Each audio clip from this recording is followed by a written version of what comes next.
This is supposed to be the quiet part of the summer, but it's been anything but quiet for the Philadelphia Flyers. Rachel Donner of Locked On Flyers joins us to discuss the moves and where it puts the Flyers next on the Locked On NHL podcast.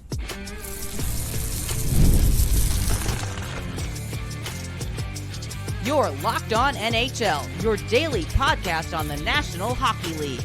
Part of the Locked On Podcast Network, your team every day. Gil Martin here, and welcome everybody to the Monday edition of the Locked On NHL podcast, part of the Locked On Podcast Network, your team every day. I want to thank everyone who makes Locked On NHL your first listen every day. Don't forget to subscribe on YouTube or wherever you get your podcasts so you can get new episodes as soon as they drop. Today's episode is brought to you by FanDuel. Make every moment more. As the playoffs are in the rearview mirror, the sports stop sporting like we want them to. But this summer, FanDuel is hooking up all customers with a boost or a bonus daily. That's right. There's something for everyone every day, all summer long. Visit FanDuel.com to get started.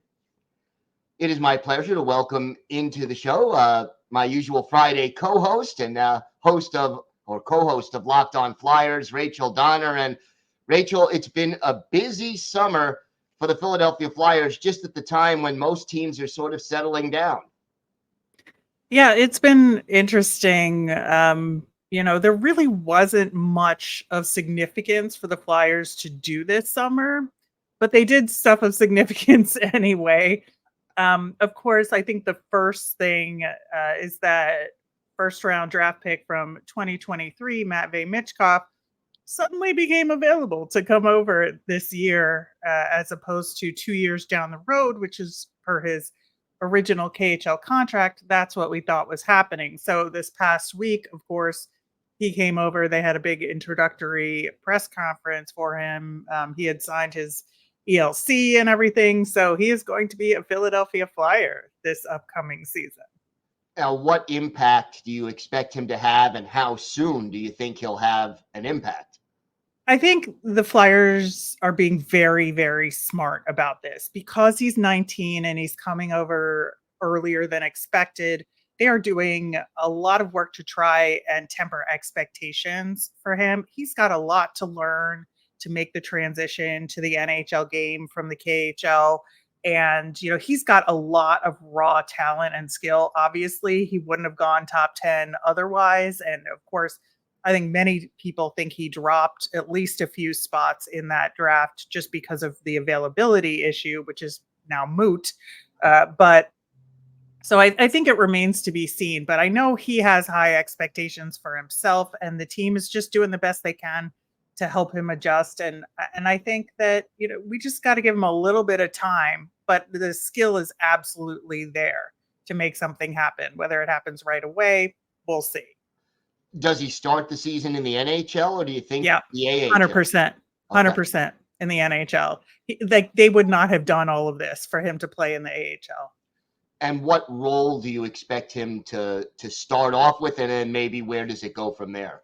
Yeah, I think if I were John Tortorella, I would put him as a third line winger to start off with, and then see if he can move up in the lineup just to give him a little bit more sheltered ice time.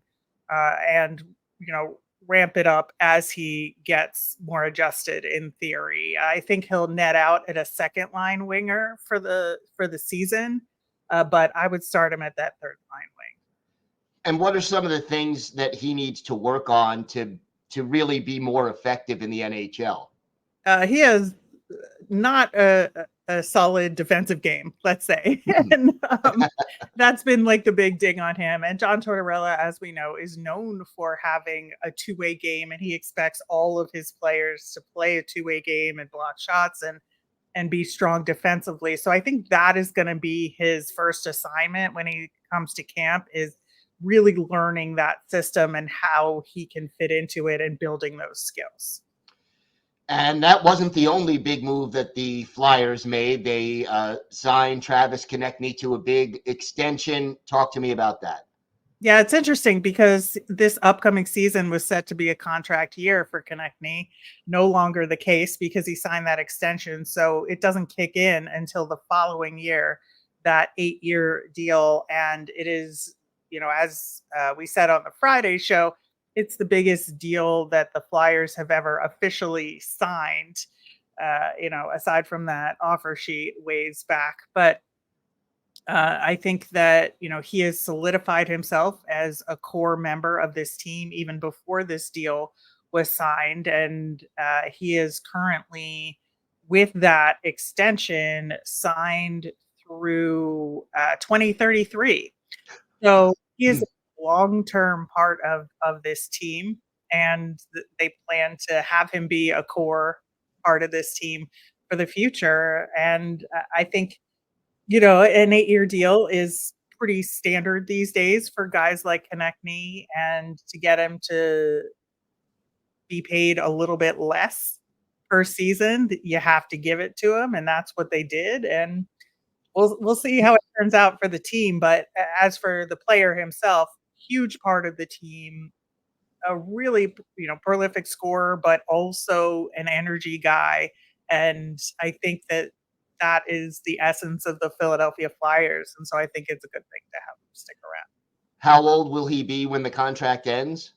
36. Okay, so not terribly old, but sort of a little bit past his getting prime. up there as hockey players go. So these two big moves, how much better are the Flyers heading into this season as compared to the end of last year? Yeah, it's interesting because when all is said and done, there aren't really a ton of roster changes between last year and this year. I would say, one of the bigger things that we saw at the end of last season was Ivan Fedotov becoming the backup to Sam Ersson in net. And that is a question mark about whether that goalie tandem is going to work out for the Flyers. And so I think that there are some questions there, but of the forwards, there was really nobody that had to be re-signed except for a couple of RFAs. They re-signed all the RFAs pretty quickly. And so that roster is pretty much staying the same. And there isn't, going to be much of a battle at camp, presumably. I mean, things could always change, but I think, it's a pretty similar team other than Michkov. I think that is going to be an X factor, and the goaltending is going to be an X factor. And then whether the blue line can hold up. Yeah, the blue line always an issue in recent years. So here we are a couple of months away from the start of the season and training camp. What still needs to be figured out for the Philadelphia Flyers at this point in time in the summer? Yeah, like I said, not much to figure out. There is one-ish forward spot ostensibly open going into the season. And right now you pencil in Ryan Johansson, who was brought to the Flyers last year in a trade deadline deal, but he's been injured and hasn't played. And we just don't know yet what his injury status is and if he'll be able to play. So if he's healthy and can play, he will likely get that last roster spot. But if not, it's up for grabs. But literally everything else is spoken for already on the roster, unless something absolutely nuts happens at camp. So not a lot of drama, we hope, at camp this year. And if he doesn't get that last roster spot, who are some of the candidates who could? So Ollie Lixel is a forward that spent a bunch of time with the Flyers this past season, but primarily played for the Phantoms. And he's kind of been overlooked in a lot of ways, didn't really get quality ice time. He spent a lot of time in the press box, so it could be him. But they did also sign a couple of guys to two-way deals in the offseason that could compete depending on if they really think they want another center at the Flyers level. But again, we'll see what happens there. All right, Rachel, I know you'll have all of this covered every step of the way. Why don't you tell our viewers and our listeners where they could find the podcast and where they could find you and your co-host on social media? Sure. We are at Locked On Flyers on Twitter and Instagram for the show. And I'm our Miriam on Twitter. My lovely co-host, Russ Cohen, is at Sportsology everywhere on social media. And hope to see you there this season. All right, Rachel, thanks so much. Always a pleasure, and see you on Friday. See you Friday. Today's episode is brought to you by your friends at FanDuel. I love sports. I love them so much. I never want them to stop. But with the NHL and NBA playoffs now in our rearview mirror, there are just fewer games, and the sports aren't sportsing like I want them to. But FanDuel lets me keep the sports going whenever I want. All I have to do is open the app and dream up bets anytime I'm in the mood. And this summer, FanDuel is hooking up all customers with a boost or a bonus daily. That's right. There's something for everyone every day, all summer long. And look, you've got baseball season in full swing as they head into the second half of the season. The summer games in Paris are going on right now.